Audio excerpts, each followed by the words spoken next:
Bien, gracias por continuar aquí en Grupo Fórmula. Vamos a platicar aquí en el estudio con Carlos Sobrino Sierra. Él es licenciado en Economía. Lo invitamos de manera frecuente para hablar acerca de temas de tipo político, colaborador constante de aquí de Grupo Fórmula. Y él también aparece en la carta, en la famosa carta de Carlos Farjat.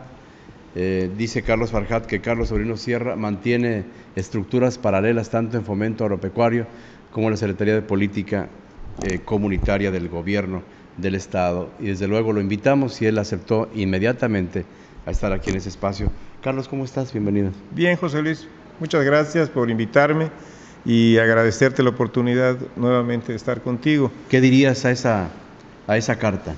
Pues yo creo que es una carta producto de la desesperación de un funcionario que yo no tengo el gusto de conocer, que por alguna razón considera que se vio vulnerado en sus propios intereses ante la acción del gobierno, que ante una acusación de partidos diferentes a quien hoy gobierna aquí en el Estado, acusan a este funcionario de intentar, diríamos, comprarles la voluntad política a través de apoyos gubernamentales, y la medida del gobierno del Estado fue inmediata: lo separan de su cargo, él da las facilidades firmando un permiso, luego por alguna razón se siente eliminado, diríamos, intenta regresar y frente al rechazo de parte de la autoridad estatal de poderse reincorporar, toda vez que hay un procedimiento de investigación en tiempo y en forma, pues el personaje envía una carta donde señala una serie de cosas, entre las que yo no entiendo mucho por qué me señala a mí, porque desconozco las razones. Quiere generar un ambiente desfavorable y de falta de organización del gobierno para pretender con esto manchar la imagen, chantajear y quererse reincorporar. Yo creo que lo grave, José Luis, con toda franqueza, es que el gobierno le hubiese temblado la mano ante el chantaje y hubiese permitido que una persona que hasta hoy está señalada por autoridades locales del Partido Acción Nacional hubiese sido reincorporado. Me hubiese parecido una burla a la comunidad y una burla a la sociedad.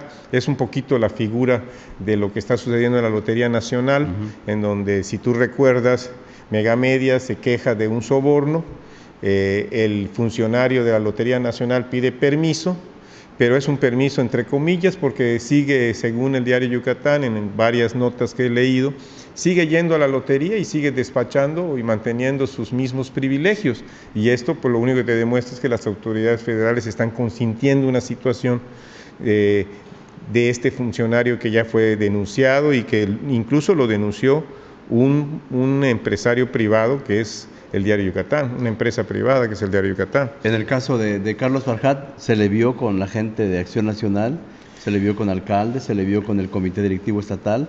¿Se le vio con esta carta? Mira, ¿Esta carta es auténtica? Esta carta tiene varias versiones, desde las que se han dado que, según esto, Carlos Farjat niega haberla redactado, hasta las acciones que el propio Farjat demuestra con su comportamiento, en donde supuestamente sí estaba involucrado, y si bien no la redactó, sí estuvo alimentando con todas las informaciones que dio a quienes estaban interesados en que este tipo de noticias salga al aire. Porque aquí lo que no podemos olvidar, José Luis, es que estamos en una etapa político-electoral. Y que los partidos políticos aprovechan la información que hay para tratar de ganarse adeptos o para tratar de perjudicar a los contrarios. Incluso aprovechan a los personajes en turno, ¿no? Así es, y es indudable. Es un desfile al bat. Fíjate, yo tuve la suerte de las relaciones que me permiten tener información privilegiada del PRI, que en este caso es mi relación con el presidente del PRI, Mauricio Sahui, y tuve información sobre las encuestas que se han estado haciendo a nivel nacional y particularmente las de Yucatán. Y lo que es indudable es que aquí el PRI en Yucatán dependen mucho, diríamos, del trabajo y de la calificación que Ivonne pueda tener como gobernadora por parte de los ciudadanos. Y si tú estás viendo que en las últimas encuestas Ivonne tiene una calificación muy alta por parte de la sociedad, pues la estrategia pareciera simplista, pero lo que hay que hacer, diríamos, es golpear a Ivonne. Y en esto de la guerra sucia, nuestros amigos en los partidos políticos en época de elecciones, pues la utilizan cuando se sienten desfavorecidos por las encuestas. Entonces utilizan la guerra sucia, que es de alguna manera hablar mal del que está adelante. Ahora, ¿tú estás en la asesoría del gobierno del estado? ¿Cobras algún sueldo? No, fíjate que yo tengo una relación de trabajo con la gobernadora que viene producto de la amistad, del afecto. Y yo tomé la decisión de no colaborar por la vía económica porque mi hijo trabaja ahí y porque tengo además el interés particular de despegarme yo de las actividades gubernamentales. Llevo ya cerca de 8 años no trabajando para el gobierno ni ganando dinero del gobierno, sino trabajo directamente en negocios personales y en mi despacho. Y mantuve la relación de asesoría con la gobernadora para casos concretos, cuando la gobernadora me necesita para consultar, para pedir mi información económica sobre algún aspecto. Pero fíjate que muy particularmente, tanto en la Secretaría dedicada a los asuntos agropecuarios, como en la de la de política social, pues sí me une una amistad muy fuerte con los dos secretarios, porque son jóvenes talentosos y que en política me los encontré a lo largo de mi camino partidista. Pero no, fíjate que no son los tipos de asesorías que me ha solicitado la gobernadora para ninguna de estas dos secretarías. Con quien realmente trabajo más directamente en las ocasiones en las que se me invita es con Jesús Rivero o con Gabriela López a través de consultas que el propio arquitecto Rivero, con el que yo tengo una muy buena comunicación, me llama y me dice: don Carlos, ¿qué le parece esto? Y me toman muy en cuenta, me tratan muy bien, y en ese sentido, como responsable de alguna manera de que les vaya bien a ellos como ciudadano, pues siempre me he prestado a Ahora, Carlos, ayudarlos. ¿tú has tenido acceso a las encuestas recientes? Sí, hace... ¿Cuánto tiempo la local?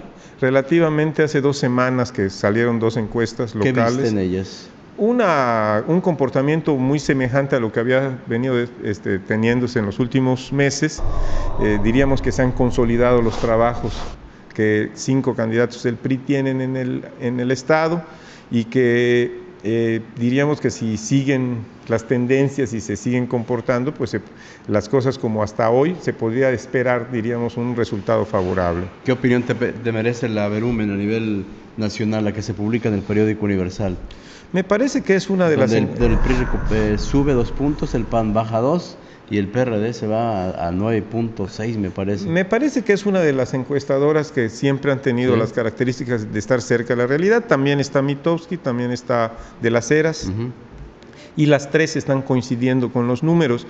Aunque la información nacional, diríamos, está más pareja, cuando tú revisas el sureste, Campeche, Quintana Roo, Yucatán, Tabasco, Chiapas y Oaxaca, que es la tercera circunscripción federal, el PRI tiene una mejor relación de beneficio comparado con el resto del país. O sea, está mejor el PRI en el sureste. Menos desgastado. Diríamos mejor en términos de competencia, ¿no? O sea, tú tienes varias variables que juegan, José Luis, en una elección federal. Una es el partido político, la otra es el gobierno que está en turno en la zona local y su comportamiento.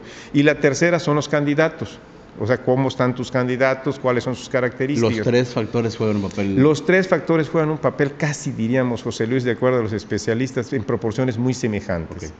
Y aquí la fortuna es que tienes una gobernadora que, bueno, coraje para quienes están en otros partidos distintos al de ella y beneficio para quienes están con ella, ¿no? Aprovechando este viaje, la presencia de los gobernantes en medio de las campañas políticas, decíamos, de manera directa o indirecta, Ivonne y César también juegan en esta elección, ¿eh?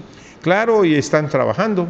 Y verás siempre acusaciones de los partidos de que por qué se metieron a tal lugar los funcionarios, pero yo creo que es parte del juego. Incluso en sociedades democráticas más avanzadas, como diríamos los europeos o Estados Unidos, que presume de un mayor grado de democracia, tú ves en el caso de los funcionarios una abierta participación ciudadana a favor de sus candidatos. No es extraño ver al presidente de los Estados Unidos, que en el anterior Bush, treparse al avión del gobierno norteamericano e ir a un estado a hacerle campaña a McCain, por ejemplo. Y en el caso de Canadá no es extraño ver al primer ministro haciendo tareas para sus funcionarios, o a Zapatero en España. Y yo creo que aquí lo que debemos de aprender todos es que así como perjudica un mal gobierno, ayuda a un buen gobierno al partido que está jugando a favor de él. Y yo creo que aquí no será extraño que en el próximo mes y medio encontremos, José Luis, en